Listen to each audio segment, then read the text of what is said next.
എന്താ വെള്ളം ചായ ഒന്നും പറഞ്ഞില്ലേ? നീ ആ പുതിയ ഡോക്ടറെ വീഡിയോ ഉണ്ടോ?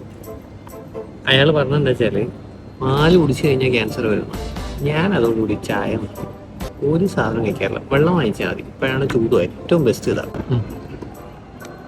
ചൂട് കൊണ്ടൊന്നല്ല നീ വെള്ളം കുടിക്കുന്നത്, ക്യാൻസർ വരുന്ന നല്ല പേടിയുണ്ടല്ലേ? അതെ, എനിക്ക് നല്ല പേടിയുണ്ട്. എന്നിട്ട് ഞാൻ വേറൊരു കഥ പറഞ്ഞിരുന്നു. അതല്ല, കഴിഞ്ഞ ദിവസം നടന്നൊരു ഇൻസിഡൻറ്റാണ്. വയനാട്ടിലൊരു പേഷ്യൻ്റ് ഇവിടെ വന്നിരുന്നു. ഞാൻ പുള്ളി യാദൃശ്ചികമായിട്ട് കണ്ടതാണ്. പുള്ളിയുടെ ഹിസ്റ്ററി, ആൾ നല്ലൊരു കർഷകനാണ്. സ്വന്തമായിട്ട് കൃഷി ചെയ്യുന്ന പച്ചക്കറി വെജിറ്റബിളൊക്കെയാണ് പുള്ളി ഉപയോഗിക്കുന്നത്. പുള്ളിയുടെ ഫാമിലിയുണ്ട്. അപ്പോൾ ഇത് സംസാരത്തിനിടക്കാണ് അദ്ദേഹം പറഞ്ഞത്.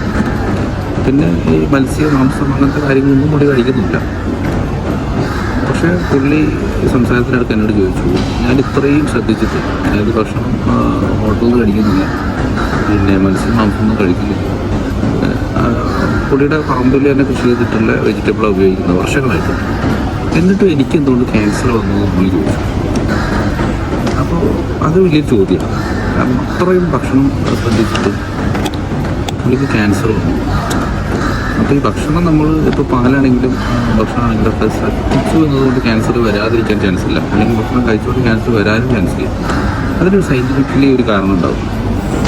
അത് യൂട്യൂബിലൊക്കെ പലതും നമ്മൾ തെറ്റിദ്ധരിപ്പിക്കുന്ന കുറേ വീഡിയോസാണ്. ശരിക്കും നമ്മളതിൻ്റെ യാഥാർത്ഥ്യം അല്ലെങ്കിൽ ഡോക്ടേഴ്സിനോട് ചോദിച്ചു നോക്കും. നമ്മളങ്ങനെ ചോദിച്ചു നോക്കാം. അല്ലാതെ നീ പാൽ കുടിക്കാതിരുന്നുകൊണ്ട് ക്യാൻസർ വരാതിരിക്കുമൊന്നുമില്ല.